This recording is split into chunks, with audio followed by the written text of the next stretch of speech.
First థ్రెడ్స్తో మనం ఇలా structure వేసేద్దాం. ఓకేరా. ఇక్కడ ఇక్కడ ఇక్కడ నేను చెప్పాను కదా పెద్ద ఫ్లవర్స్, అవి ఇక్కడ పెడదాం. అవునరా, బాగుంటుంది. నీ ఐడియా ఉంటే చెప్పరా. అక్కడ పెడితే ఎలా ఉంటుందో ఆలోచించి ఒకసారి. సైడ్ అయిపోద్దాం అనుకుంటున్నాను రా.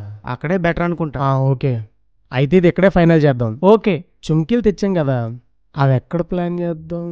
ఇక్కడ పెడదాం రా. అక్కడే బెటర్ అనుకుంటా. ఏంట్రా అది? ఏముంది అక్కడ? ఏవీ లేదు కదా. సరే, మీరు కట్ చేస్తూ ఉండండి, నేను ఇప్పుడే వస్తాను. అలాగే రా.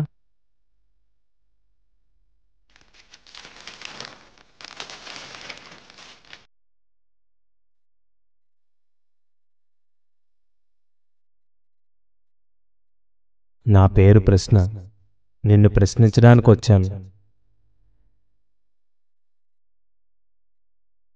చాలా కష్టపడుతున్నారు. ఎవరి కోసం? దేవుని కోసం. దేవునికి డెకరేషన్ ఎందుకు?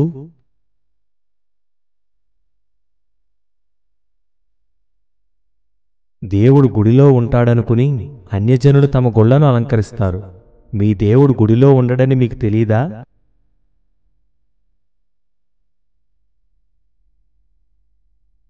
రెండు రాత్రులు కష్టపడి చేస్తున్న మీ పని వలన దేవుడేమైనా సంతోషిస్తాడా? విశ్వాసులు ఏమైనా నేర్చుకుంటారా? అన్యజనులు ఏమైనా తెలుసుకుంటారా? అయితే ఎవరి కోసం ఇదంతా?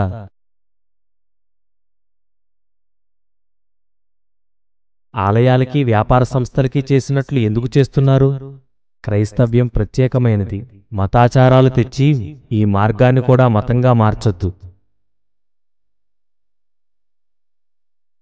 అనవసర పనికి సమయాన్ని ఖర్చు చేస్తున్నారు, శ్రమ పడుతున్నారు. ఇన్ని గంటలు ఎప్పుడైనా ప్రార్థించారా?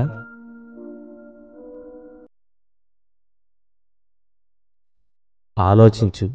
ఈ కష్టాన్ని ప్రభువుని ప్రకటించడానికో క్రైస్తవుల్ని బలపరచడానికో వినియోగించండి.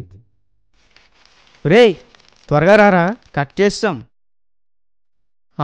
వస్తున్నాను.